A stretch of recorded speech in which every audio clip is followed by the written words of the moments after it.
మనం బ్రేకప్ చెప్పే విధానం బట్టి డిపెండ్ అయ్యి ఉంటుంది వాడు ఎట్లా రియాక్ట్ అవుతాడో. సో ఫస్ట్ మనం బ్రేకప్ ఎట్లా చెప్పాలో ఆలోచించాలి. ఎట్లా చెప్దాం? ఒకసారి చెప్తే వామ్మో, ఒకసారి చెప్తే చచ్చిపోతాడేమో, పోనీ హింసిద్దామా అంటే ప్రతి చిన్నదానికి గొడవ పెట్టుకుంటే అయినా ఇప్పుడు చేసేది కూడా అదే కదా. పోనీ లెటర్లో రాసి చెప్తే అయినా ఎప్పటిదాకా లవ్ లెటర్ రాసుకోవాలి, ఇంక ఇదెందుకులే. ముందు స్ట్రైట్ ఫార్వర్డ్గా చెప్దాం, ఏమైనా తేడా కొడితే ప్రాంక్ అని చెప్పి మేనేజ్ చేయొచ్చు. So silly. ఎలా చెప్పాలి? వేరే అబ్బాయి ఇష్టం అని చెప్తే అమ్మ వద్దులే అందుకే బ్రేకప్ అనుకుంటాడు. పోనీ ఇంట్లో వాళ్ళు ఒప్పుకోవట్లేదంటే ఇంటికైనా వచ్చేస్తాడు. ఈ రెండు కూడా రిస్కే. బ్రేకప్ చెప్పడం ఇంత కష్టమా? ఏడుస్తూ చెప్దామా?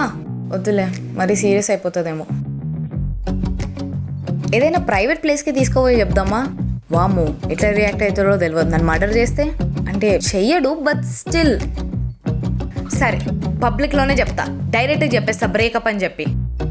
కానీ ఏ ప్లేస్, ఏదైనా పబ్లిక్ ప్లేస్ సెలెక్ట్ చేసుకోవాలి. యా ఈసారి పక్కా చెప్తా, చూడండి.